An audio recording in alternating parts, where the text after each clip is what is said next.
I'm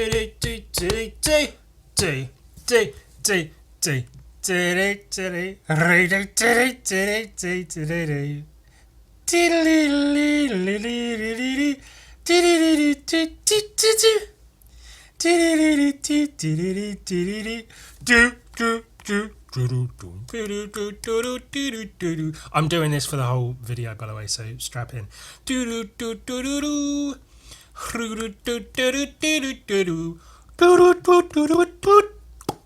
Not really. Oh, a blue underpainting.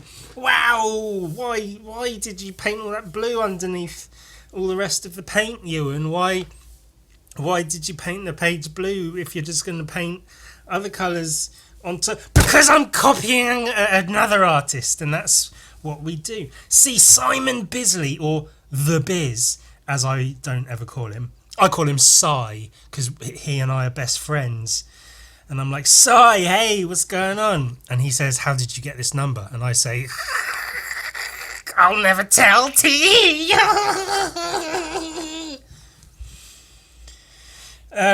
He's on his Instagram. He's showing off, as well he might, that he, I guess for a client, he's painting a huge, large-scale canvas version of his classic Lobo issue 1 cover.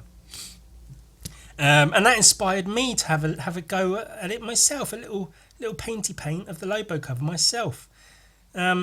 Because, you know, when you need content, you steal from other people. So I'm doing that. And it was quite a fun one, actually. There's probably going to be more on the way, because, you know, I learned to paint by copying Simon Bisley artwork. Because if you look at his artwork, you can see the brush strokes and you know, blobs and scratches and marks he's making, or the texture. You can see the layers of paint he's used in order to make the piece. And by looking at his artwork, I was able to see how it was made just by looking at it, and try to apply that myself. Of course, I paint small these days, so I'm not doing it on a huge canvas, because fuck that would take so long. I just do a little painting on a little bit of paper, because that's about, for a painting like this, that's about as big as I typically would work. Especially if it's just a person's face. Painting a face is really big, it's really annoying. Anyway, I just did a blue underpainting because when I saw a couple of videos that Simon Bisley had posted, he had done a blue underpainting on his piece, so I felt it only necessary to continue to start in that way. So I did that, and then I put in some dark blue, which mostly I use a cobalt blue with a little bit of ultramarine, just for like a little bit of a, because cobalt can be a little bit dull, and I usually like to paint somewhat dully. So I added a little bit of ultramarine just to brighten up, and then a bit of phthalo, PHTHALO blue, phthalo blue, for a bit of a darker richness to it. And then a bit of raw umber in the darker blue that I painted first. I'm very behind on actually talking about the painting. But then I just added white to some cobalt blue with a little bit of like a cerulean in it.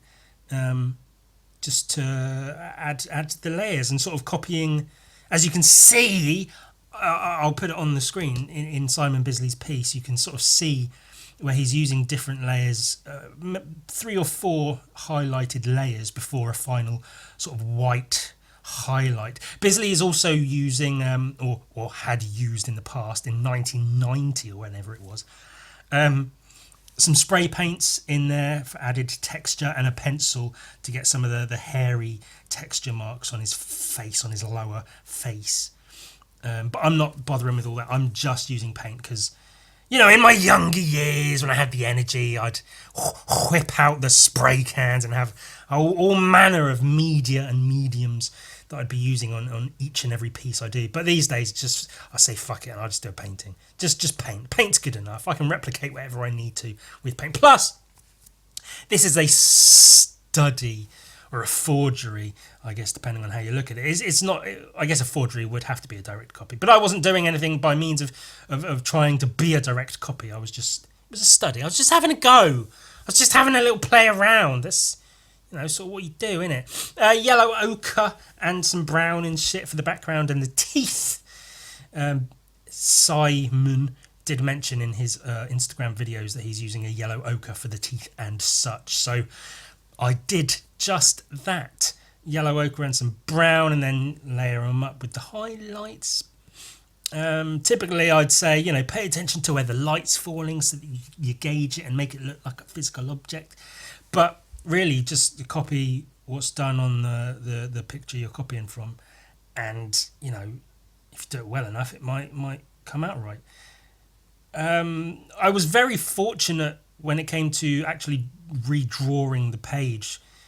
Sometimes it can take about as much as 3 or 4 goes to get it right. I could just trace the thing, Maybe I do that, maybe I don't. But I didn't. I did a rough drawing, and then this one I managed to get pretty much first try. Because it's just a big face, it's not really that difficult, is it? Typically, I don't use much black in my paintings these days. I prefer to use a dark red, so that if and when I do choose to use black, the black stands out a lot more. It's a lot of more of a contrast, a lot deeper, darker black, compared to the darker reds and such that I would normally use. But of course, this isn't strictly one of my paintings, is it? It's a Simon Bisley painting that I'm just copying. And so there's black in it, and so I'm using black. And it's only right and appropriate that I do that. So, yeah, there's not really much to say in terms of technique and whatever. You keep your paint wet with water, as some people ask. Slop it onto your palette. Used too much paint. That's what I do. I have too much paint on my palette, and so it stays wet because there's too much of it, and it takes ages to dry out because it's just huge blobs of paint. And then I use about a quarter of it, and the rest of it dries and is useless and wasteful. Some greys for the bits of hair that have highlights on the side of his face that you can see. I think I should have added more blue to the grey, because as I highlight it, you might see it looks a little bit too grey as opposed to the blue kind of colour that it actually is. But that's my own fault. I guess I looked at it and thought, oh yeah, that looks kind of grey, I'll use grey, but it's more of a blue. I used a red acrylic for the eyes originally, just to block in the eyes, and then the coat I put on just then was a gouache, which is a lot bolder. And then I tore off the tape around the edges, and it was all messy and horrible, but whatever. And then that's the show.